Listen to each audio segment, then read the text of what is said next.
Alhamdulillahirabbil alamin, wassalatu wassalamu ala Rasulillah wa ala alihi sahbihi ajma'in, amma ba'd. Pertama-tama marilah kita tiada bosan-bosannya menjadikan puji syukur kehadirat Allah Subhanahu wa taala. Salawat dan salam kita haturkan pada baginda Nabi besar Muhammad sallallahu alaihi wasallam, para sahabat, keluarga dan para pengikut beliau hingga akhir zaman. Marilah kita membuka lanjutan bacaan kitab Kifayatul Ahrar ini dengan sama-sama melafazkan al-basmalah. Bismillahirrahmanirrahim.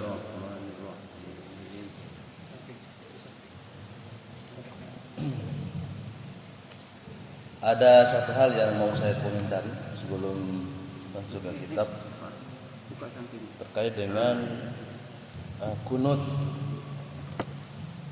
Jadi yang tahu saya, kunut itu di mazhab Syafi'i itu hukumnya sunnah muakkad. Kemudian begitu juga Imam Malik mengatakan sunnah. Imam Malik cuman beda, kalau di mazhab Maliki kunutnya itu sebelum ruku di rakaat kedua subuh itu, kunut subuh itu. Jadi sebelum ruku kunut dulu. Jadi tidak ada perbedaan antara, bedanya di situ aja. Kalau di mazhab Syafi'i ruku dulu baru kunut. Sedangkan di mazhab Hambali kunut dihukumi dengan bid'ah. Ini perbedaan antara para imam. Cuman ada muridnya Imam Ahmad bin Hanbal bertanya kepada Imam Ahmad bin Hanbal, "Wahai Syekh, apakah kalau kami sholat di belakang Imam Syafi'i, apakah kami ikut kunut apa tidak?" Itu pertanyaan muridnya.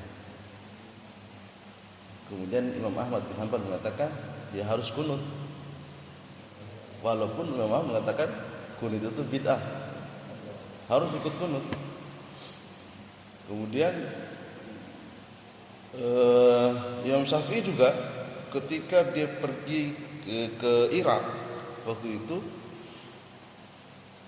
karena diketahui bahwa beliau itu seorang imam besar sana, padahal itu mazhabnya Hanafi sama Hambali, disuruh untuk jadi imam sholat subuh.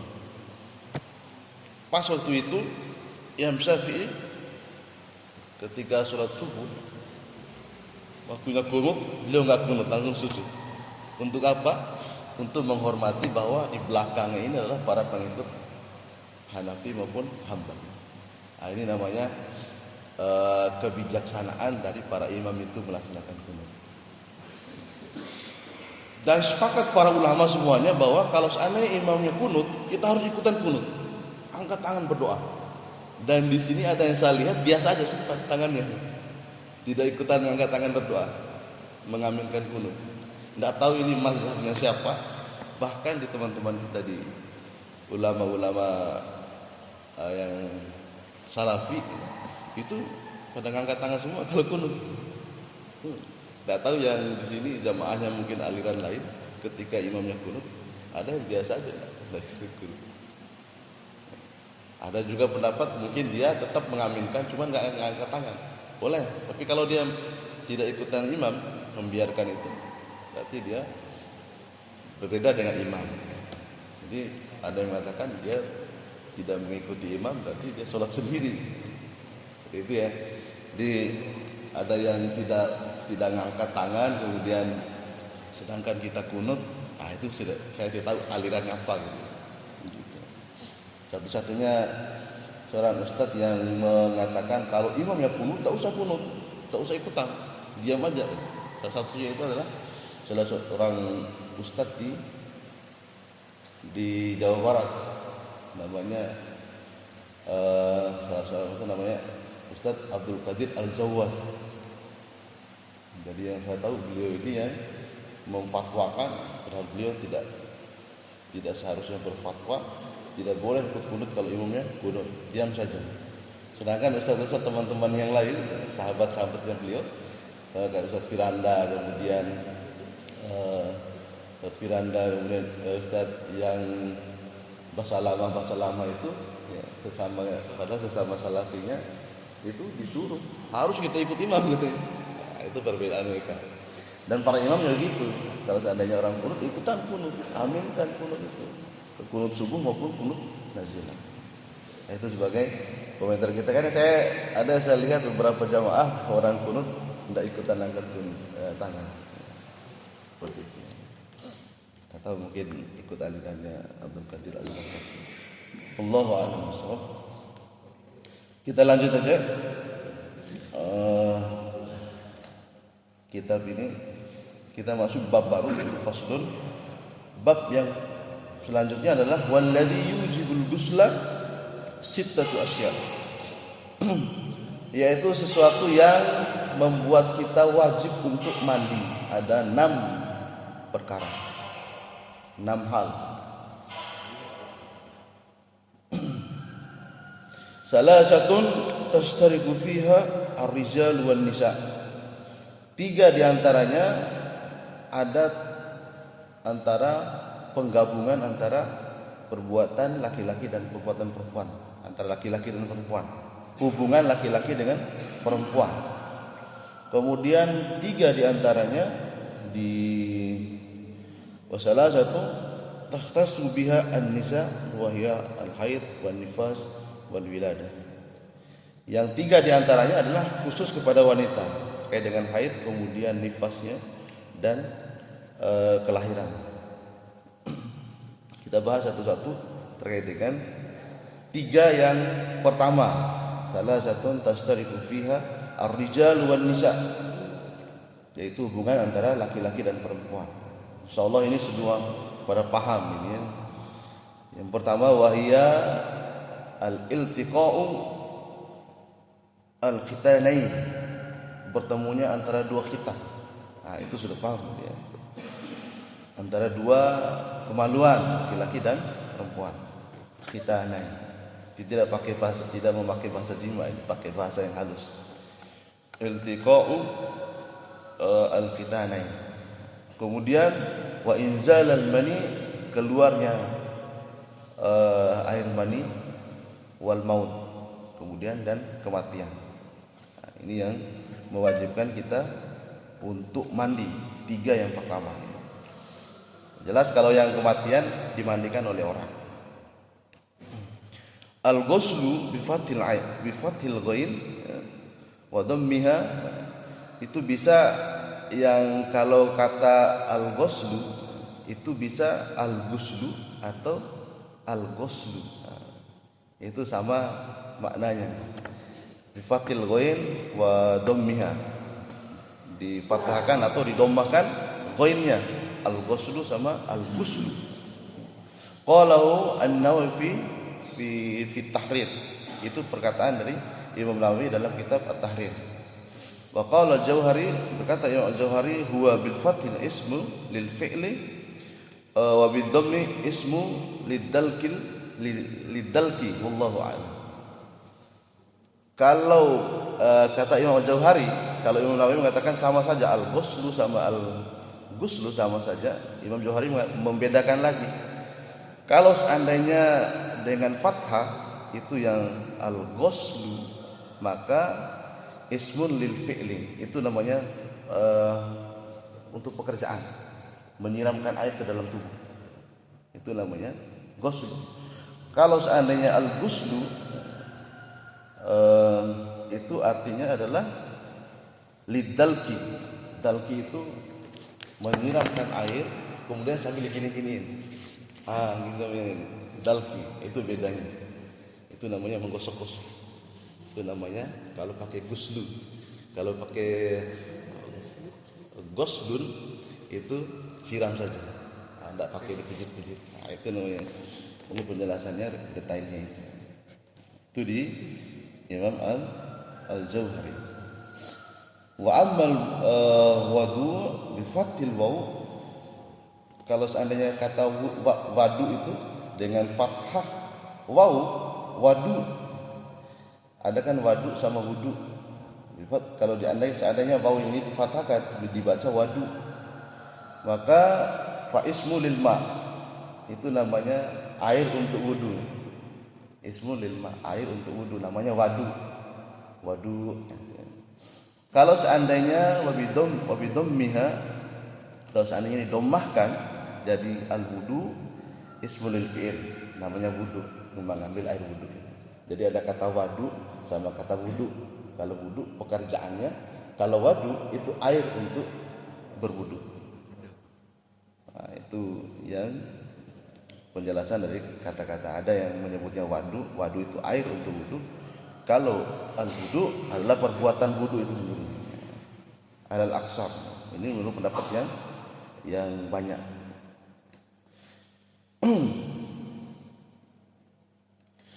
Kemudian idza arafta hadza fil ghusli asbab. Kalau seandainya sudah paham tentang ini, maka untuk mandi itu ada beberapa sebab. Minha, yang pertama, iltiqa'u al-khitanain, yaitu bertemunya dua khitan, dua kemaluan laki-laki, yaitu kemaluan perempuan dan kemaluan laki-laki. Wa yu'abbaru anhu aidan bil jima', disebutkan di sini ya. Dan dikenal juga dengan sebutan jima'. Jadi pertemunya al-khitanain itu disebut dengan jima'. Wa ibaratun an taghyibil khasafah, yaitu ibarah atau istilah yang digunakan untuk, maksudnya ini jima' ini adalah taghyib, menggelapkan, dari kata ghaib, menggelapkan atau menghilangkan al-khasafah. Khasafah ini adalah kepala zakar, nah, kepala kemaluan laki-laki lah gitu. Jadi mohon maaf ya, kita praktekin dikit. Ini namanya, kalau jima itu belum dikatakan jima kalau masih di luar-luar. Kalau sudah masuk kepalanya saja, itu baru disebut dengan jima. Nah, ini namanya khasafah, kepalanya. Itu kalau sudah masuk kepala, itu wajibun alaihi bil ghusli, maka wajib baginya untuk mandi besar. Itu dah ukurannya. Bagaimana kalau seandainya dia tidak punya kepala, kepotong gitu? Ya sudah, seukuran kepalanya saja gitu. Kalau masuk ukuran, dia pengen masuk ukuran kepala, sudah wajib mandi. Kalau nempel aja? Nempel aja enggak. Nempel aja enggak. Jadi harus masuk ukurannya itu kepalanya sih, keterangan. Ini misalkan pada pagi hari lagi pengen, terus udah masuk kepalanya, tiba-tiba sudah jam kantor ASN, kabur, wajib dia mandi dulu gitu. Walaupun dia sudah mandi juga. Itu ukurannya adalah khasafah tadi, kepala zakar istilahnya. Au qadraha fi ayyi farjin kana, atau ukurannya tadi. Jadi kalau ukurannya kepalanya ini, kalau seandainya tidak ada kepala, ukurannya segini, itu kepotong ini ya. Segini masuk, tapi kepalanya enggak ada gitu. Nah, itu sudah ukurannya. Wa qadraha.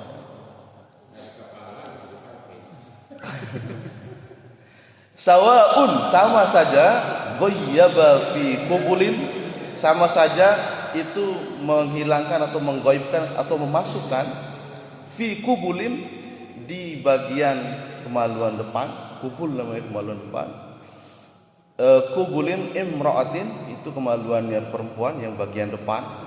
Jadi karena kata farjun itu adalah kemaluan baik depan maupun belakang. Kalau belakang namanya dubur, kalau yang depan namanya kubul. Kubulin imra'atin, bagian depan. Au bahimatin, atau memasukkan kemaluan di kemaluan hewan sekalipun, ya, wajib kita mandi ya. Walaupun enggak keluar, sudah masuk tapi belum keluar, belum puncak, tetap wajib mandi. Karena ada juga kita temuin orang itu masukin kemaluannya di kemaluan binatang. Au bahimah itu hewan. Au duburihima, atau di bagian belakangnya, dubur, memasukkan di bagian belakang. Walaupun ini enggak boleh, tapi disebutkan juga, sama saja itu. Di bagian belakangnya yang perempuan maupun hewan. Audzu biri rajulin sagirin, atau duburnya laki-laki yang kecil, au kabir atau yang besar. Ini para gay ya. Tapi tetap sebagai ilmu saja ya. Jangan menganggap bahwa ini kan kita sama laki-laki lewat dubur di belakang, enggak. Ini semua disebutkan di sini biar enggak ada yang bertanya-tanya juga terkait dengan ini, semua kita kena. Hayyun au mayyitun, hidup maupun mati. Jadi kalau ada juga orang-orang yang setengah gila lihat mayat perempuan cantik ini di kamar mayat, kemudian disetubuhin itu ya sama aja, dia harus wajib mandi, hidup maupun mati sama. Nggak perlu mandi nanti ke jahanam udah. Ada ya orang-orang itu ya. Orang berzina. Dan ada juga itu kisah-kisah orang yang menggali kubur. Ada juga orang-orang zaman sekarang ini karena dia cinta sama pacarnya atau istrinya, dia tidak mau kuburin, tapi di apa namanya? Diformalin dia, dibiarkan, dan dia berhubungan dengan mayat itu saking dia cintanya. Ada itu, pernah saya baca beritanya. Disimpan sampai berbulan-bulan, sampai 4 bulan baru ketahuan. Tidak dikubur tuh istrinya, saking dia cinta sama istrinya. Orang mau nikah lagi dia masih simpan istrinya.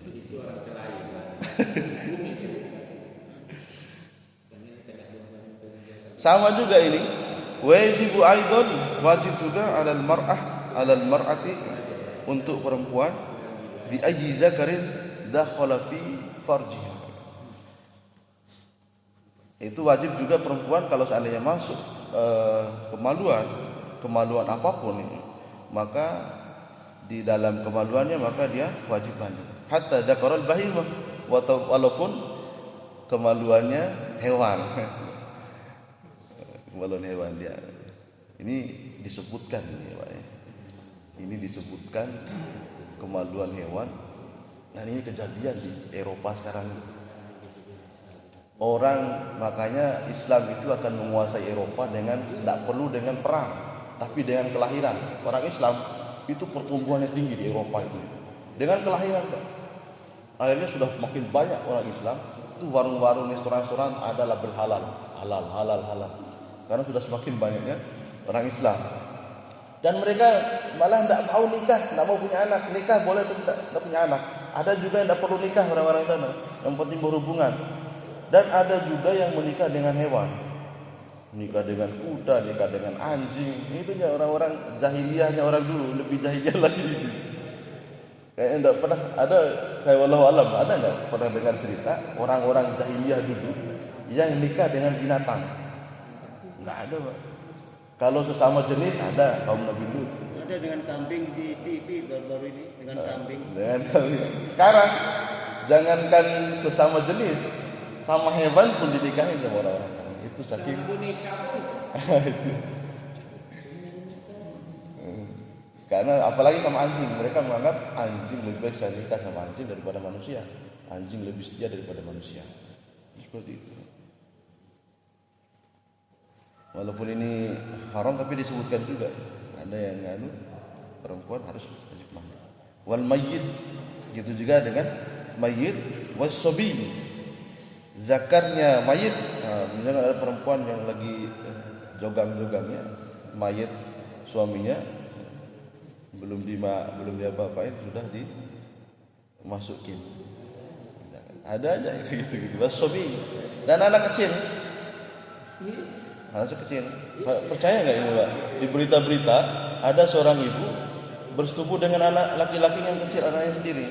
Ini kejadian di zaman kita ini. Seorang ibu berzina dengan anaknya sendiri yang masih kecil. Itu ada di beritanya itu. As-sabi ya, zakar as-sabi. Itu kemaluan anak kecil. Wa ala dzakaril mulaji fi duburihi, atau kemaluan yang dimasukkan lewat bagian duburnya. Sama itu bagi perempuan.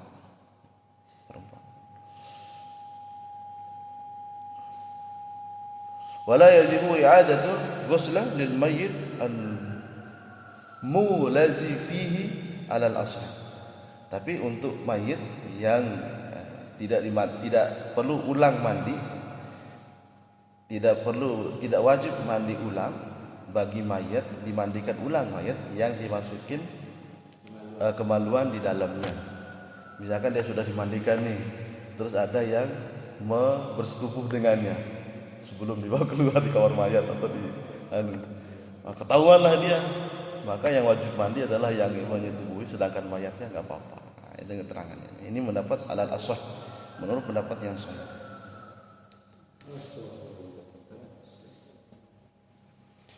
Wa yasiru as-sabi wal majnun al-mulaz fihima junubain bila khilaf. Begitu juga yang anak kecil, kemudian yang orang gila yang dimasukkan di dalamnya untuk mandi itu, dimasukkan kemaluan di sana. Orang gila sekalipun disuruh untuk mandi. Jadi para wali anak-anak kalau sudah seperti itu maka dia disuruh mandi walaupun anak kecil. Orang gila sekalipun kalau seandainya disetubuhi oleh orang, ketahuan sama walinya, maka orang gila itu pun harus mandi. Misalkan diperkosa ini orang gila. Ada Pak di kampung saya itu. Orang sudah tua gitu, tukang pungut-pungut sampah tapi agak-agak gila gitu orangnya. Mandi tidak pernah. Kemudian kejadian di kampung saya ini kayak gitu. Keliling aja dia. Malam-malam tiba-tiba dia tidur di pinggir rumah orang. Dan itu pernah kejadian diperkosa oleh pemuda di kampung saya. Orang gila. Dan kalau bagi walinya maka yang perempuan ini walaupun dia gila harus tetap mandi, disuruh mandi. Kecuali dia tidak punya wali, kan dia nggak tahu. Tapi kalau walinya, begitu juga anak kecil, kalau ketahuan oleh walinya harus disuruh mandi. Fa in iktasala as-sabi wa huwa mumayyiz sahu ghuslah. Kalau seandainya seorang anak kecil itu mandi dan dia itu mumayyiz ini adalah umur sudah belum balik tapi sudah paham mana yang baik mana yang buruk, sudah mulai paham ya. Mana yang benar, mana yang salah, kayak gitu sudah paham, namanya mumayyiz, umur mumayyiz. Tapi belum baliknya, belum wajib sholat. Biasanya umur 7 tahun, 8 tahun itu belum balik, tapi dia umur mumayyiz. Makanya ketika umur 7 tahun kita diperintahkan anak kita memukul kalau dia tidak mau sholat. Namanya umur mumayyiz. Maka mandinya itu sah. Wala yajibu alaihi adati idza balagha. Kalau seandainya besok sudah balik maka dia tidak perlu mandi ulang. Ini keterangan tambahan lagi. Wa 'alal wali an yu'mara as-sabi al-mumayyiz bil ghusli fil hal. Maka bagi anak kecil oleh walinya seperti keterangan saya tadi, maka dia harus diperintahkan untuk mandi ketika itu juga. Kalau seandainya sudah junub, kalau seandainya sudah melakukan hal-hal yang seperti yang disebutkan tadi, pada saat itu juga harus disuruh mandi walaupun masih umur mumayyiz. Kama yu'maru bil wudu, sama seperti perintahnya untuk kita menyuruh mereka untuk berwudu. Jadi kalau mereka diajak sholat ke sini sudah mumayyiz, maka diharuskan untuk mulai berwudu. Gitu juga kalau seandainya mereka ketahuan yang seperti tadi, maka dia disuruh harus mandi wajib. Tsumma farqa fi dzalika, ini lanjutan yang tadi. Kemudian tidak ada perbedaan di dalamnya fi dzalika, masalah jima' tadi, baina ayyanzula minhu al-mani amla. Tidak ada bedanya antara kalau seandainya sudah berjima, entah dia sudah puncak apa enggak, keluar maninya apa enggak, yang penting sudah masuk dia kepalanya, itu sudah mandi, sudah harus mandi wajib. Ada juga itu Pak, laki-laki sudah berhubungan sama istri tapi tidak keluar, jadi tetap harus mandi. Jadi bahasa ini sana adalah jima itu adalah tajhibul khasafah, itu memasukkan kepalanya. Enggak masuk semua, asalkan kepalanya masuk maka dia harus mandi. Wal aslu fi dzalika haditsun Aisyah radhiyallahu anha anna Rasulullah sallallahu alaihi wasallam qala. Ini dasarnya adalah dari hadis Aisyah radhiyallahu anha. Beliau menyampaikan Rasulullah SAW bahwa Nabi SAW bersabda, idal taqal khitanani wa massal khitanu al khitana wajib al ghusl. Kalau seandainya bertemu antara dua khitan atau bersentuhan al khitana antara khitan yang laki-laki maupun khitan yang perempuan bertemu dengan khitan yang lain, wajib al ghusl. Ini hadis dari Aisyah radhiyallahu anha. Kalau seandainya ketemu dua kemaluan ini, maka dia wajib untuk mandi. Fa'altuhu ana Rasulullah sallallahu alaihi wasallam fa'agtasalna. Saya melakukan itu bersama Rasulullah sallallahu alaihi wasallam dan kami mandi bersama. Mandi wajib bersama. Jadi ini sunnah juga itu, mandi bersama dengan istri. Habis berjima, melakukan hubungan dengan istri, itu ajak istri mandi bersama, biar mengenang kisah Rasulullah SAW mandi bersama Aisyah. Ini dianggap sebagai sunnah mandi. Jangan duluan mandi istri, nanti belakangan mandi suami. Kadang sama suami istri masih malu-malu untuk saling telanjang dalam kamar mandi. Karena Nabi sama Aisyah melakukan. Wal muradu bil iltiqa'i at-tafazi li'annahu la yatadawwaru tusadahima li'anna al-khitan al-mar'ah a'la min madkhul al-zakar. Ini maksud dari pertemuan antara dua khitan itu. Tidak bisa kita bayangkan maksudnya antara bertemu, kata bertemu antara dua khitan. Jadi makanya dijelaskan oleh para ulama itu bertemunya itu adalah ukurannya masuk kepalanya. Itu sudah ukurannya. Bertemunya itu. Jadi tidak bisa kita bayangkan gimana bertemunya antara dua zakar. Tidak bisa kita bayangkan itu maksudnya. Maka tempatnya adalah ukurannya adalah masuk kepalanya. Wa yuqalu dan dikatakan juga iltaqa al-farisani idza tahadhiya. Seperti pertemuannya antara dua penunggang kuda itu. Itu namanya kalau kita bayangkan iltaqa itu bertemu antara dua penunggang kuda, antara satu samping kiri samping kanan. Itu mereka bertemu saling berdempetan. Nah, itulah namanya iltiqa. Tidak bisa kita bayangkan seperti itu. Jadi kalau seandainya pakai bahasa kata yang iltaqa khitanain, bertemunya aja. Entah bertemu dekat atau jauh, tapi ukuran dari ulama itu adalah masuknya kepala zakar. Kemudian yang kedua, lanjutan yang ini minha inzalul mani. Yaitu yang tadi adalah bertemunya dua kemaluan, ini yang selanjutnya. Wa minha yang kedua adalah inzalul mani, yaitu keluarnya mani.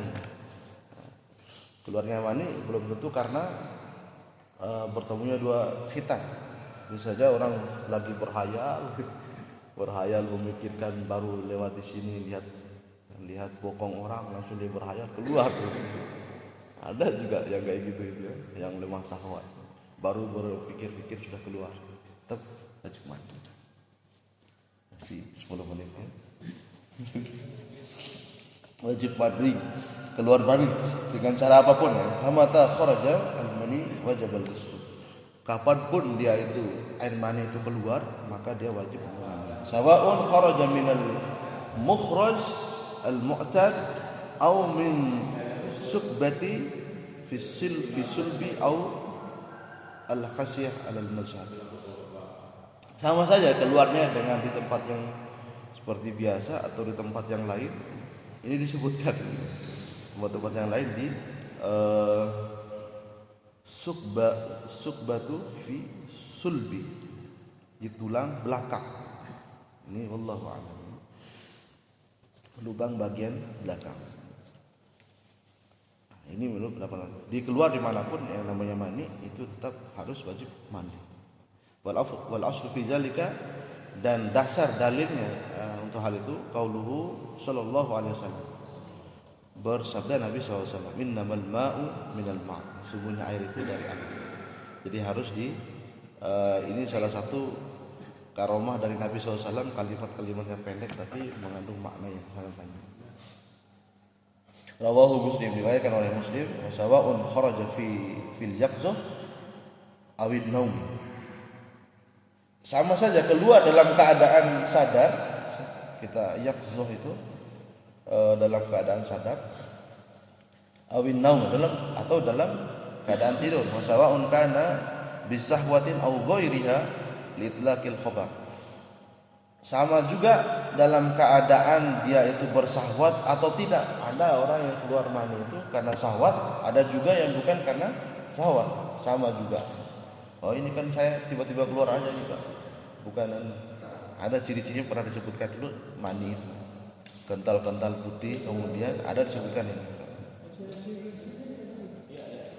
Ini menurut kemutlakan dari khobar tadi. Kemutlakan dari hadis. Summa lil mani salatatu khawasin. Ini untuk air mani ada 3 ciri-cirinya yang disebut sebagai air mani. Yatamazzu biha anil mazi wal wadi. Yang membedakan dengan dia antara air mazi sama air wadi. Kalau mazi sama wadi itu tidak perlu mandi, cukup dicuci saja. Sedangkan mani ini harus mandi. Ciri yang pertama, ahaduha lau ra'yatul karaihatil azim. Aroma yang disebut mani itu aromanya seperti aroma adonan roti. Kalau pernah cium adonan roti, itulah aroma dari aroma air mani. Watol madama rotban. Itu kalau seandainya dia masih basah. Faida jaffa kalau seandainya dia kering, asbahati rayatul bait. Itu maka dia berubah baunya seperti bau telur kalau sudah kering. Kalau dia kering itu baunya kayak bau telur. Kemudian ciri yang kedua yang kedua at-tadaffuk bidaf'atin. Kalau Allah min ma'in dafiq, seperti firman Allah SWT, min ma'in dafiq. Min ma'in dafiq dalam surat apa namanya? Ma'in dafiq. At-Tariq. Wasama'i wat-Tariq. Ada kata nama min ma'in dafiq. Itu air yang memancar. Makanya para ilmuwan menemukan itu jenis laki-laki maupun perempuan itu terjadi karena air yang memancar ini, tergantung dari bapaknya. Jadi air itu memuncrat. Kalau air mani itu muncrat ya, kayak gitu. Kalau luar muncrat. Gimana? Nyemprot ya. Masih nyemprot gitu. Sedangkan air maji sama madi itu tidak nyemprot ya. Tiba-tiba ada aja di bagian lubangnya, mirip-mirip tapi dia bukan mani. Itu ciri-ciri yang kedua. Kemudian ya as-salisah at-talazzaz, yaitu bi khurujihi, itu adalah merasa nikmat kalau dia keluar. Nikmat kalau dia keluar. Rasa nikmat. Wa istiqabihi futuri az-zakar wa in kasari as-sahwa. Dan juga adalah sudah mulai lemahnya syahwat itu, kemaluan kita. Kalau sudah keluar lemah dia. Kemudian hilangnya syahwat, kalau sudah keluar hilang. Coba habis berhubungan sama istri itu, saya sudah enggak butuh lagi setelah keluar. Oh ini aja yang dicari sama laki-laki ini. Padahal cuma sebentar doang nikmatnya itu. Kalau sudah keluar kayak enggak butuh sama istri itu. Kayak enggak butuh sama istri. Tapi besok setelah isi energi lagi, nyari lagi itu kayak orang gila gitu. Makanya para ulama mengatakan ini laki-laki ini aja dicarinya perempuan. Makanya di surga juga biar semangat ibadah laki-laki, semangat jihad dengan hadiahnya adalah 70 bidadari mati syahid itu. Itu perempuan doang isinya. Makanya siapa yang menciptakan laki-laki? Ya Allah. Kayak Allah tahu dia ciptakan diri, apa tahu juga kebutuhannya. Makanya di dunia disuruh 4 itu. Setia sama istri tapi di belakang ada 10 simpanan. Makanya ada yang tapi nggak berani nanggung dosa, tapi nggak berani nanggung omelan istri. Berani nanggung dosa di luar sana, tapi nggak berani diomelin sama istri karena nikah lagi.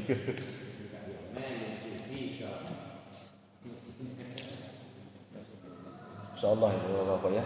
Kalau seandainya, maksudnya saya kalau bahasa saya itu orang yang setia dengan satu istri sampai dia tua, itu namanya laki-laki yang sudah menghilangkan kenormalannya.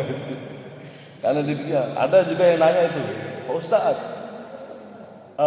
boleh nggak nanti kalau di surga itu kita minta agar suami kita itu tidak nikah sama bidadari?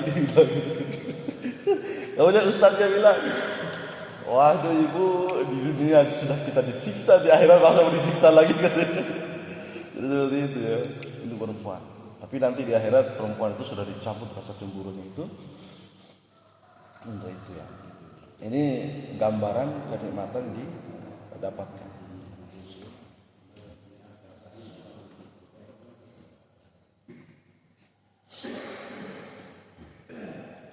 Kemudian lanjutan wal mar'ah karrijal. Perempuan itu sama seperti laki-laki. Bidzalika dalam hal air mani tersebut. Ala rajih itu pendapat yang rajih. Fi Raudah dalam kitab Ar-Raudah juga Raudatul Talibin Imam Nawawi wa qala fi Sahih Muslim, dan berkata Imam Nawawi dalam kitab Syarah Sahih Muslim, la yasrutu tadaffuq fi haqqiha wa tabi'a fihi ibnu shalah. Dan untuk perempuan tidak disyaratkan untuk memancar kalau yang perempuan. Karena yang perempuan itu ya keluar begitu aja, tidak memancar. Karena dia kalau laki-laki ini mancar. Begitu juga diikuti oleh Ibnu Shalah. Diikuti oleh Imam Ibnu Shalah. Betul. Pas jam 6 ini. Sebenarnya masih sedikit. Kita cukupkan saja, insyaallah kita lanjut pekan depan. Di bagian kita membahas pekan depan insyaallah masalah haid, kemudian nifas, wal wiladah. Karena ketika saya tanya-tanya perempuan kapan dia batas haidnya, ciri-ciri haidnya itu sudah selesai apa enggak, itu banyak yang tidak tahu. Jadi insyaallah pekan depan kita sama-sama diskusikan ini, kita bahas masalah haid ini. Ada juga yang ternyata masih haid, dia sudah sholat, sudah mandi. Sudah mandi padahal haidnya masih, walaupun ada kental-kental coklat dikit itu, ada juga yang sudah mandi. Kemudian ada juga larangan, walaupun yang laki-laki sudah dia kelihatan istrinya sudah tidak berdarah, tapi masih ada coklat-coklat dikit yang masih keluar ketika dia pipis. Atau kalau pengen lihat itu, kalau istri saya itu pakai yang kalau sudah nggak keluar darahnya dia pakai yang tipis itu ya.